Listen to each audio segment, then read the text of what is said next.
بسم الله الرحمن الرحيم الحمد لله وصلى الله وسلم وبارك على سيدنا محمد soo dhawaada walaalayaal habeen wanaagsan waa cashirkeeni saddexaad ee xisaabta caawa waxaan ka hadlaynaa sida la isugu daro fractionka si aad isugu darto fractionka waxaad u baahan tahay kaliya inaad raacdo saddex talaabood. Talaabta koobaad waxay tahay hooseyaasha isku mid ka dhig haddii aysan isku mid ahayn. hooseyaasha isku mid ka dhig haddii aysan isku mid ahayn. qodobka labaad waxa uu yahay hooseyaasha isku midka ah ama aad isku mid ka dhigtay hal xaba ka qaado koreeyaashana isku dar. hooseyaasha hal xaba ka qaado koreeyaashana isku dar. qodobka saddexaad waxa uu yahay natiijada kuu soo baxday fududeey haddii loo baahan yahay oo kor iyo hoos wax u qaybsamaya u qaybi wax isku mid ah kor iyo hoos u qaybi haddii la heli karayo. aan fiirino bal tusaalooyin. haddii aanu fiirino tusaalahan 1/2 oo lagu daray 3/2 waxaan arkaynaa labada fraction in hooseyahooda isku mid yahay. fractionka koobaad ee 1/2 hooseyihiisu dabcan waa 2 lagu daray fractionka labaad ee 3/2 na asna hooseyihiisu waa 2. fraction markaan ka shaqeynayno waxaan leenahay 1/2 plus 3/2 equal waxay la mid tahay markii laga shaqeeyo waxay la mid tahay waxaad qorataa hariiq labadan hooseeya isku midka ah hal xaba ka qaado waa 2. labadaas koreeye ee 1 iyo 3 daana isku dar waxay ku noqonaysaa 4. kadib fractionkan kuu soo baxay ee ah 4/2 waa la isu qaybin karayaa oo 4 u qaybi lamo waxaa kuu soo baxaya 2. aanu fiirino tusaale kale oo hooseeyo uusan isku mid ahayn. hadda fractionkan tusaalada aanu fiirino 1/2 plus 3/2 hooseeyo isku mid buu ahaa. marka hooseeyo isku midkan hal xaba ka qaadanay korna waan isku darnay jawaabtii soo baxdana waan fududeynay waa isu qaybsamaysaa 2 ayaa noo soo baxday. haddaan fiirino tusaalahan 3/4 plus 5/3 waxaan arkaynaa in hooseyaashu aysan isku mid ahayn oo fractionka koobaad hooseeyihiisu uu 4 yahay fractionka labaadna hooseeyihiisu uu 3 yahay. si aan labada hooseeye isku mid uga dhigno fractionka labaad hooseeyihiisa 3 ah waxaad kor iyo hoos uga dhufataa fractionka koobaad ee 3/4 ah. fractionka koobaad hooseeyihiisa 4 ahna waxaad kor iyo hoos uga dhufataa fractionka labaad ee 5/3 ah. kadib waxaan leenahay waxay la mid tahay fractionka koobaad oo 3/4 ah waxaa kor iyo hoos looga dhufanayaa hooseeyaha fractionka labaad oo 3 ah. marka kor waxay kuu noqonaysaa 9 hoosna waxay kuu noqonaysaa 12 waxaa kuu soo baxaya 9/12 waa fractionka koobaad oo la habeeyey. wax lagu daray fractionka labaad ee 5/3 ah waxaan kor iyo hoos uga dhufanaynaa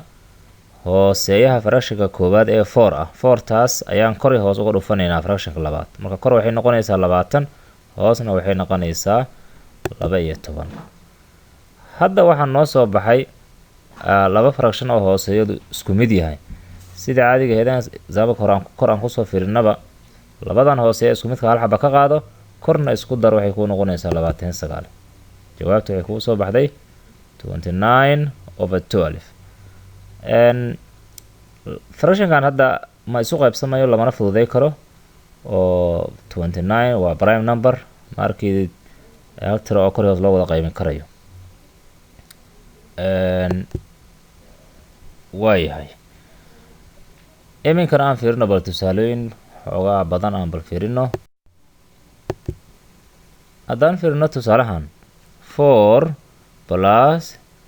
3 oo 5/3 aan dhaho 4 plus 5/3 waa number aan fraction ahayn oo lagu diray number fraction. hore waxaanu soo ogaanay in numberka aan fractionka ee fraction laga dhigi karo weliba fraction hooseeyihiisu uu hal yahay. 4 taas markaa waxay la mid tahay baan dhahnay 40 oo numberka eedan fraction ka dhigay hoosihiisu hal yahay waxaan u bedelay 4/1 plus waan qortay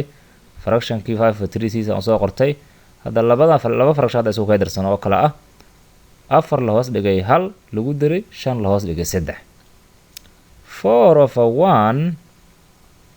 iyo 5/3 طبعا hooseeyadu isku mid maaha farsamadii hadda isticmaal fractionka labaad hooseeyihiisa 3 ah fractionka koobaad ee 4/1 kor hoos uga garaac marka 40 kor waxay noqonaysaa 12 hooseeyi 1 kaana wuxuu noqonayaa 3 kor hoosaan 3 uga garaacay fractionka labaad ee 5/3 asiga kor hoos 1 unbaa looga garaacayaa hooseeyaha fractionka koobaad ah 1 ayaa kor hoos looga garaacayaa isma bedelayo hadda waxaan helaa fraction hoosihiisu isku mid yahay 12/3 plus 5/3 labada hoose hal xaba ka qaado waxay ku noqonaysaa 3 korna isku dar waa ku 17 haddii aan tusaalahan kala fiirino isna waxaan arkaynaa inuu yahay 1/3 lagu daray 1/6 sidoo kale farsamo yaroo kala sameyn karaa haddii labada hoose la isu geyn karo dabcan saddexda 1/3 fractionka koobaad hoosihiisa 3 6 waa laga dhigi karayaa waa haddii kor iyo hoos laba lagu dhufto marka fractionka koobaad un baan habeynayaa oo ah 1/3 farsamada waan isticmaali karaa oo 6 laba dhinac uga garaaci karaa ka labaadna 3 aan ku garaaci karaa laakiin haddii aad labada hooseeye ay isu tegi karayaan oo mid kan kale laga dhigi karaya inta lamar lagu dhufto waad yeeli kartaa marka hadda fractionka koobaad ee 1/3 ah ayaan 3da hoose ayaan 6 ka dhigayaa labaan ku dhufanayaa kor iyo hoose fractionka bis koobaad bisaan ku dhufanayaa labada marka 1/3 fractionka wuxuu noqonaa 2/6 kan labaadna sidiisaan ku haystaa waa 1/6 ujeedkaygu waa inaan hooseeyaha mideeyo marka labada hooseeyo 6 hal xaba ka qaado korna isku dar waa 3 la hoos dhiga 6 markay kuu soo baxdo waad fududeyn kartaa kor iyo hoose 3 u qaybi marka waxay kuu noqonaysaa 1/2 sidoo kale waxaa macquula in mixed fraction uu meesha soo galo oo noqoto mixed fraction lagu daray fraction kale ambi kale mixed lagu daray mixed fraction ka saan hore soo sheegnay waxaa loo bedeli karaa improper fraction numberka 3 1/2 ay ku tahay 3da oo aan fractionka ahayn hooseeyaha labada ku dhufo 3 lagu dhuftay 2 waa 6 koreeyaha hal ku dar 7 marka koreeyu 7 uu ku noqonaa 7/2 uu ku noqonaa mixed fractionku laba ku dhufay 3 saddexda numberka jajabka ahayn iyo labada hooseeyaha isku dhufo waa 6 koreeyaha hal ku dar 7 ay ku noqonaysaa kan dambe waa iska 5/2 طبعا kan hooseeyis waa isku mid in isku mid laga dhigo looma baahna hal xaba ka qaado laba korna isku daro 7 iyo 5 iyo 7 isku dar waa 12 marka 12 iyo laba waa la isku qaybi karaa 6 ayaa ku soo baxaysa aad oo mahadsantihiin dhageysi wanaagsan habeen wacan